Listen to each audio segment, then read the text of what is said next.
Ladies, there was some kind of a meeting. I don't know when it took place and I don't know what they said at it, but these Cubs are obsessed with cougars. It's a thing. This stuff our moms never would have talked about, single or otherwise. Yeah, you're still horny in your 40s. Be happy, happy, happy, happy, happy.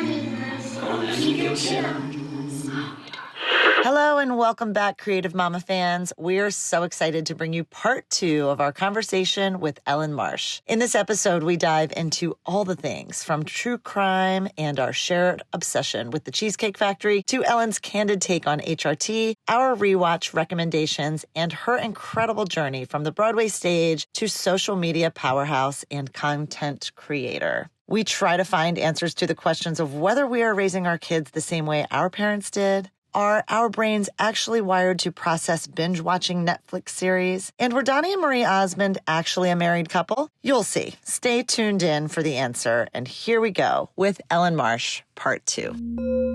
When you were on Broadway, when you were performing on Broadway, how many years were you working? Because are you part of the Jerry Mitchell clan? Are you part of that whole group? Okay. So how long were you doing that? And were you a mom during that time or? I was on Broadway for about 15 years. And before that, I was doing national tours and regional theater. So I was cast in the Broadway musical Crybaby, and it actually closed before I got a chance to have my personal opening night.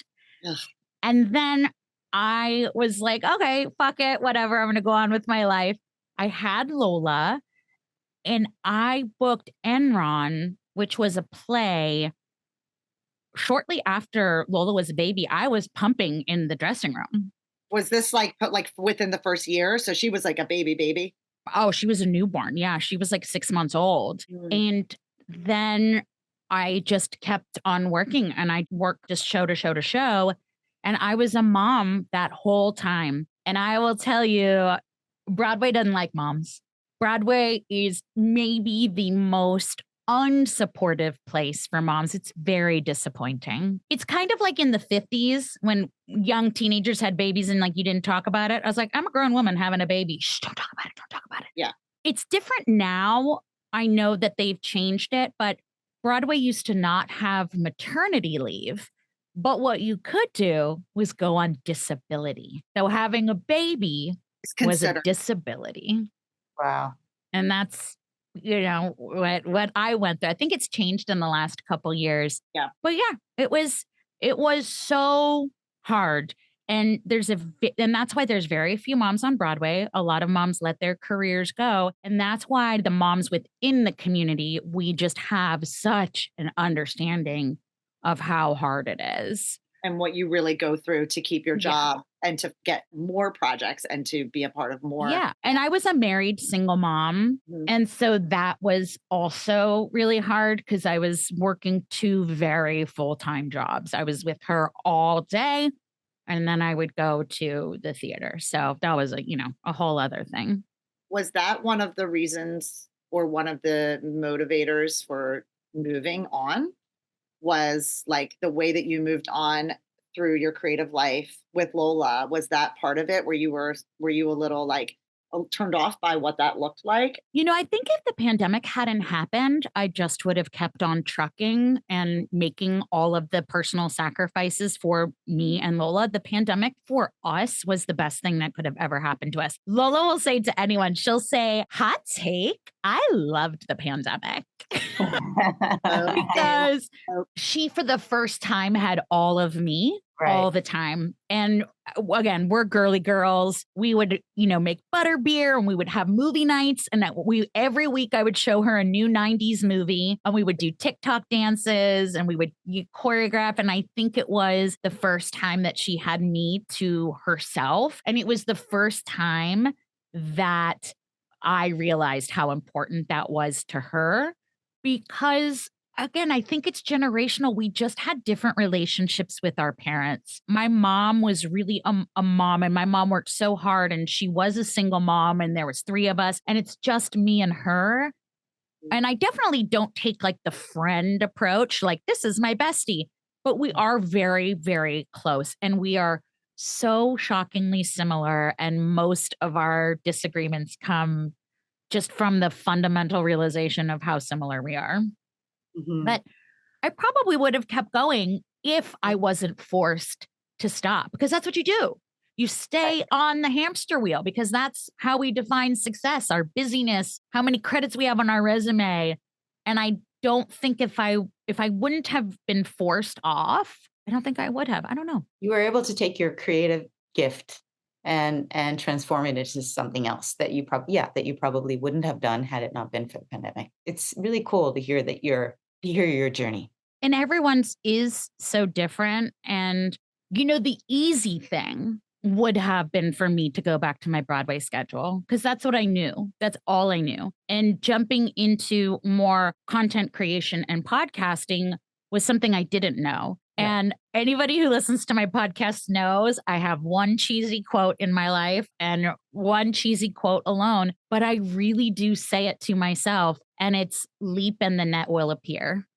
I get choked up every time I say it. I really do. Because nothing great ever came from just doing the same thing over and over again and playing it safe. So just leap and the net will come in some way. And I always told Lola, I said, I don't have an ego. If I need to go wait tables at Cheesecake Factory, I'm having bottomless tie wraps. 100%. I mean, the dream, I really my dream is to work in a coffee shop, and I'm going to get to that dream, but it's a dream. I'm so jealous when I go to get, I'm like, this should be what I'm doing. I love that. Isn't it funny? I loved waiting tables, and waiting tables fed my ADHD brain. It gave me dopamine because I can handle 10 things at once. I was like a kick-ass waitress.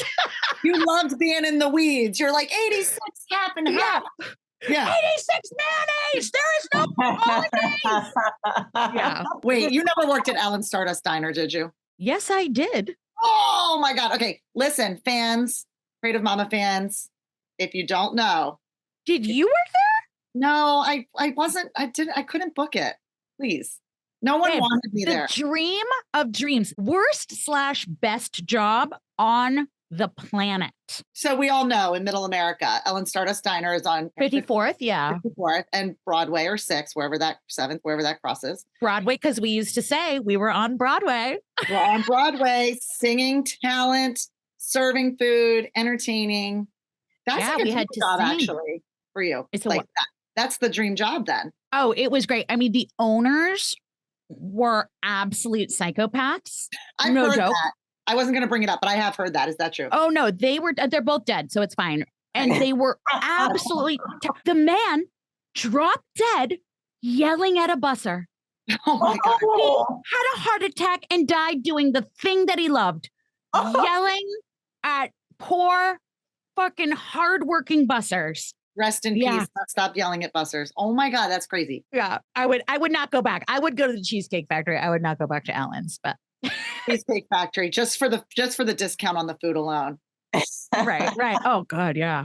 I mean, because there's a Cheesecake Factory near you, isn't there? Is there one? Where do you go? I go to different ones. When we used to live in Jersey City, we used to go to the one in Jersey City a lot, but I go to whatever one is closer. I love a Cheesecake Factory. It's a bit of God's land, is what it is.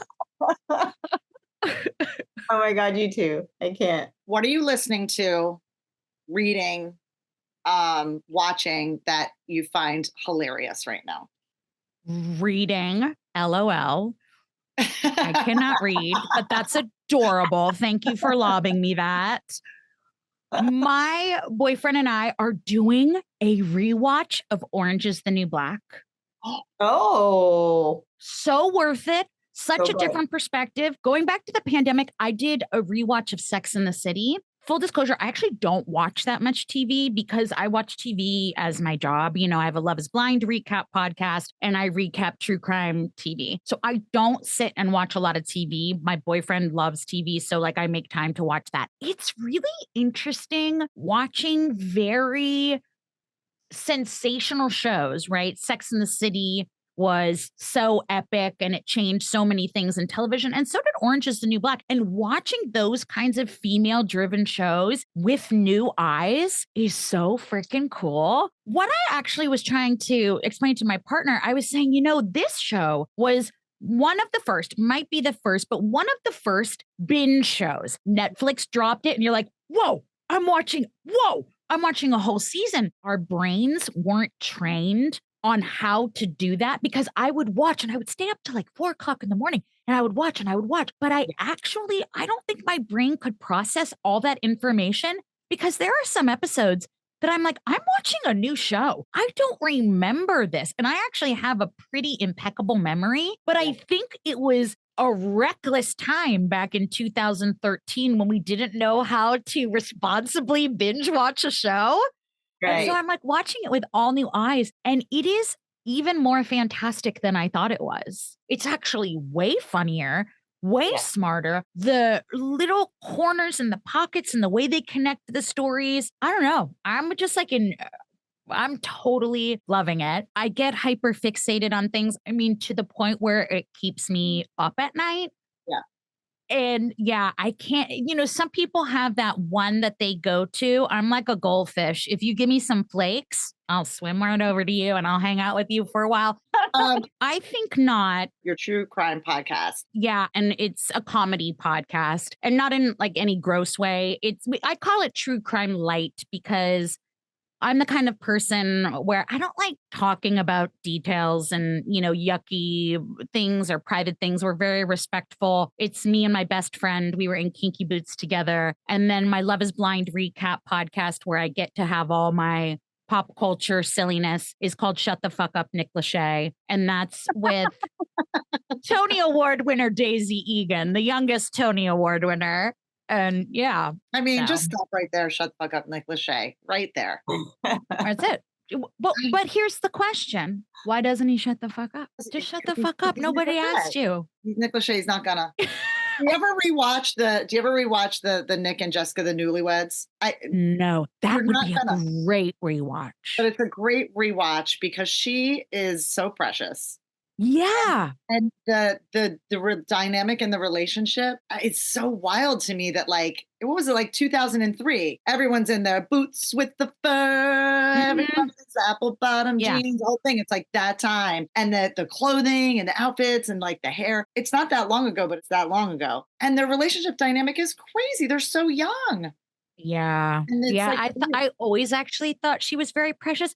Something else I went back to, again, one of the very first reality shows where it's just like, we're going to put a camera on these people was The Osmonds. Oh, wow. And some TikTok popped up and I remember thinking they were so funny and Ozzy, you're so silly. And I was like, they're so funny. They were so toxic. They were horrible people, not bad people, but I was like, why are you guys should divorce and never speak again? Yes. Wait, the Osmonds, was it Donnie and Marie?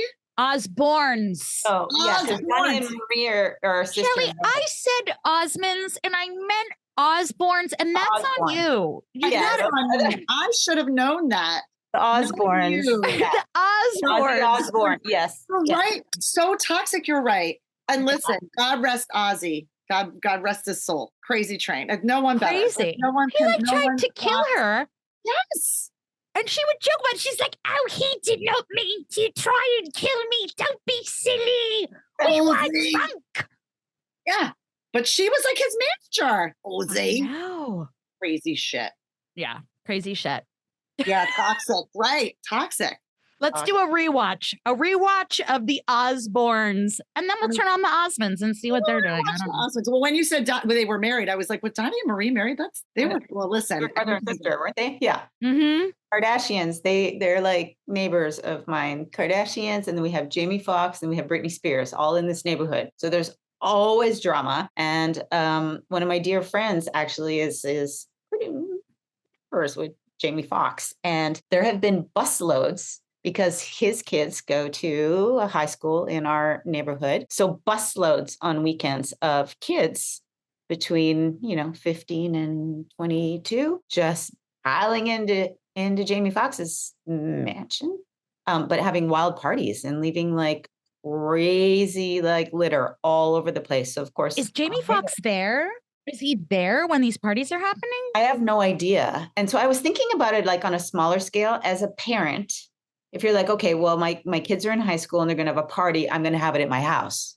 But when it's Jamie Foxx's house and it's like this huge mansion and they've got like a DJ and they've got all this stuff going on, like it's just a whole other reality. And it's like, I don't know, it gave me pause. I was like, do I want my kid to go to a Jamie Foxx party? Like, I don't feel comfortable with 15-year-olds hanging out with 22-year-olds. I know it's only 7 years, but it's a big 7 years. I would not feel comfortable with that. Yeah. And so, funny story, Jamie Foxx was the first celebrity to ever kind of be my pal because I worked at this place called Miyagi's on Sunset, no longer there. And Jamie Foxx used to come in every Tuesday night for karaoke night. And I was always his server because I would sing and we would sing together. And he was like, but he wasn't a big deal yet. You know, he hadn't blown up. And so you were saying that and I was like, oh my gosh, I have such good memories of Jamie Foxx. I hope he's a good guy. But I don't like 15 and 22. And this is all hearsay. Listen, I live in the neighborhood. I'm on Nextdoor. I'm on all of the, like, you know, the mom group chats. Everybody's talking, you know, it's a very small community. So I don't know. Is that like what you chat on Nextdoor is like Jamie Foxx was having a party and Britney Spears is like limo driver just got into a car accident? Like mine is like the UPS driver. Mine's so boring. But I have a question. What's your favorite skincare product?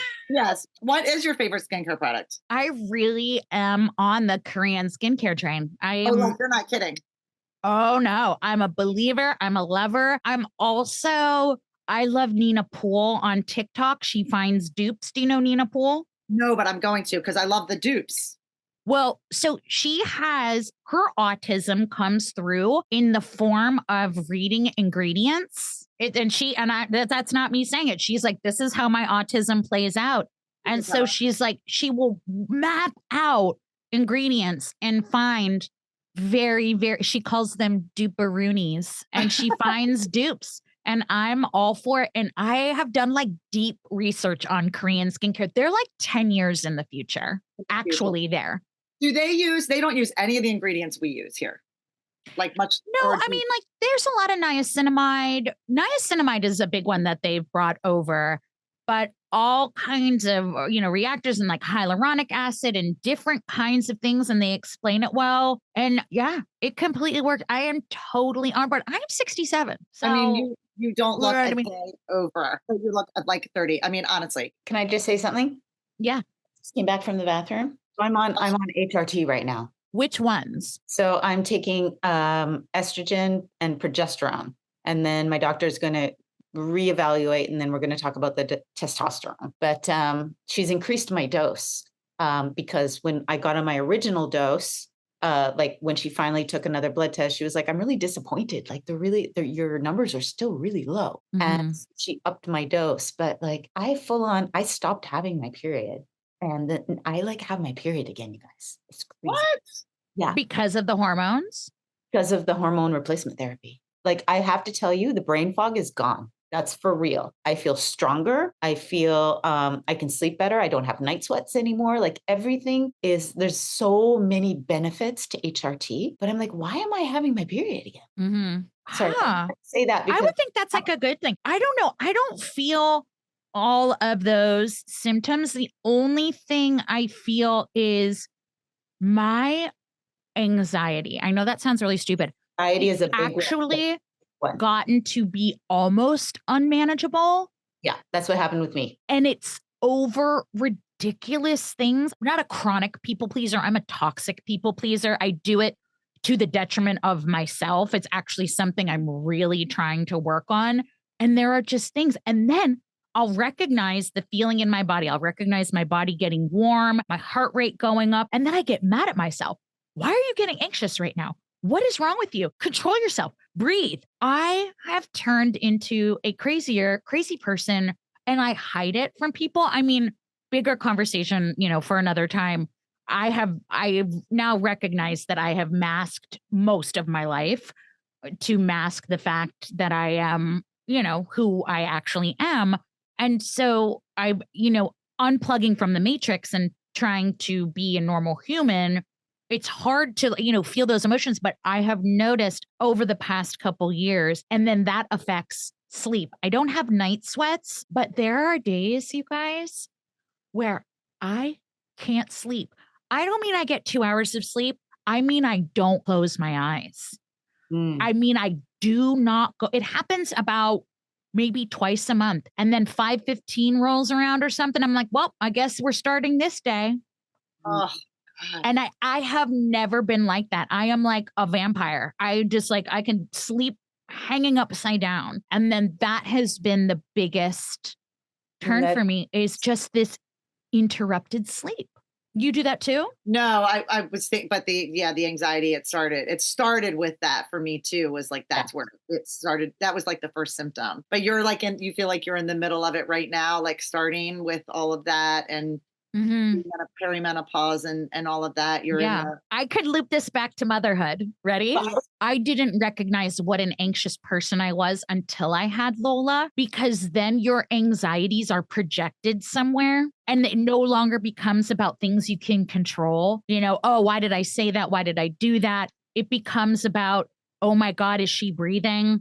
Oh my God, am I going to make enough breast milk for her to thrive? Oh my God, is she going to be okay at school? Those anxieties that are outside of your immediate control. You really have to think about like the bare minimum survival stuff and like worry about whether that's actually going to happen or not. And like, totally legit. You're right. And to how that can really amplify the fact that you've carried anxiety your whole life. Right. 100%. I've never really thought about it in that way. Yeah. It's not rational. I said to my daughter the other day, out of the blue, because I had heard something in a case, a true crime case. And I said, if a man pulled up in a car and held a gun to you and told you to get in the car, what would you do? And she said, I don't know. I said, I can't believe I've never taught you not to go to a second location. What am I doing? She's like, Mom, can I just go to dance? I'm like, you never go to a second location. Did I not teach you that? You never go to a second location because they might kill you there, but they're sure going to kill you at. You need to know this. You know what? We had Oprah. They don't have Oprah. Oprah taught me that. We had Oprah. I have this story, though. I have to tell you this story. When I was in 5th grade and a bunch of kids and I from the neighborhood were hanging outside and it was snowing in the 80s and we were throwing snowballs at cars, as you do, because we were bored, and threw a snowball at a car. Here comes this car, comes circling back around with a gun and just like pointing it at us, but like riding by slowly while he was trying to scare us. And we were like, what? Oh my God, that's wild, crazy. And I think we like ran in and told somebody's mom and they were like, oh, kids, all right, well, be careful next time. No one called the cops. No one had went and got a license plate. No one pulled us inside. It was just like, yeah, 1 + 1 is 2. And a guy pulls a gun out and like shows it to you when you throw snowballs at his car because he's pissed. Like, isn't that crazy? Like the difference in raising kids then versus raising kids now. To your point, Ellen, I don't know. I feel like I'm with you. I'm like, and okay, well, did you teach her? Did you tell her not to go to a second? Oh, yeah. Well, she posed the question. She said, well, what if he kills you right there? I said, you run, you do anything, you bob, you weave, you run away, you scream. And I said, yeah, he might shoot you and you might be able to be okay. But I promise you, if he takes you somewhere else, you will not be okay. And I'm having this conversation truly just, 4:30 on a Tuesday. And it just, that all stems from anxiety because making sure that I teach Lola everything I have to teach her. I don't know where these thoughts came from, but it was just permeating during the pandemic. And I have this idea that I need to teach her all these things, not always true crime related, but it is really scary reporting on true crime and being a woman. And sometimes don't you just think of the shit we did and we're like, how did we make it? 100%. How are we alive to tell the story? There is some shit that I did. I would chain Lola to her bed if she did it, honestly. Yes. And we made it. We somehow made it. We got some lies or something because how am I not in the trunk of somebody's car still? I don't know. It's crazy. Yeah. It's crazy. Yeah. Anyway. We're in this new time now where we're trying to figure it all out. And And I don't know what the answer is. I don't know. And it comes back to none of us know what the fuck we're doing. None of us know what the fuck we're doing, Ellyn. But yeah, right that. Put that in your pipe and smoke it. Creative Mamas Unplugged is produced by Breatheasy Productions with music by Jeremy Jurin. If you enjoyed this episode, please don't forget to give my mama 5 stars and keep coming back. Thanks to us kids, there are plenty of stories to tell. And you are not alone. We are inspired by you. Thank you for joining our Creative Mamas community. Support Creative Mamas Unplugged on Patreon to get your name in the credits, receive extra content, and earn some fun prizes. With this, we can keep creating, uplifting, and growing this incredible community together. We love you so much. Applause.